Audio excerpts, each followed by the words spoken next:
We're standing on a tell between Azekah in the distance to the west. We're looking west here, and on this tell there's another gate that faces to the south where Socho is. And if you remember, Socho is the city that's mentioned around the battle of David and Goliath. So the Elah Valley is to our south here. You can see just a little bit of the flatness. The tell itself blocks the rest of the view of the valley. The far ridge across the valley would be where the Philistines were, and this ridge that this tell is on, going on up towards Bethlehem, is where the Israelis would have been. David came down bringing food for his brothers, etc.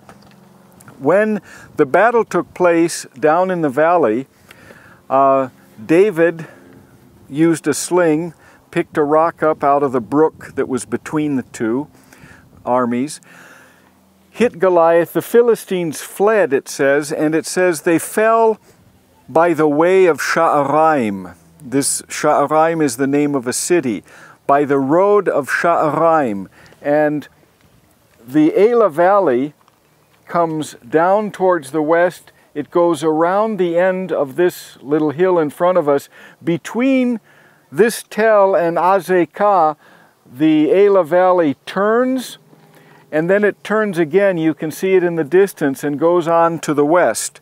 The Philistines fled as far as Gat, on the other side of Azekah, maybe 5 kilometers, and Ekron, another 10 kilometers away, up over that ridge. But first it says they fell by the way of Sha'arim and fled as far as Gat and Ekron. If this is Sha'arim, then the way of Sha'arim might be the name of the road that's here in front of us, this road that would, part of the road that would be coming up by Azekah. And if you wanted to come to this tell, you would come right up this valley, the way of Sha'arim.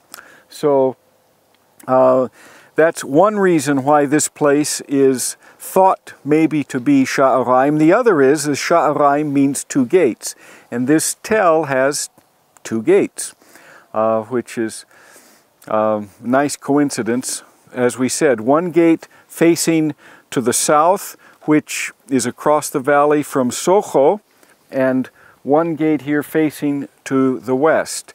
So Socho was definitely Israeli. There's question mark as to, during the time of Goliath, was Azekah in Israeli hands or Philistine hands. I think it was either destroyed or in Judean hands, Israeli hands, because the Philistines fled and they went around and all the way to Gat. They didn't stop there for refuge.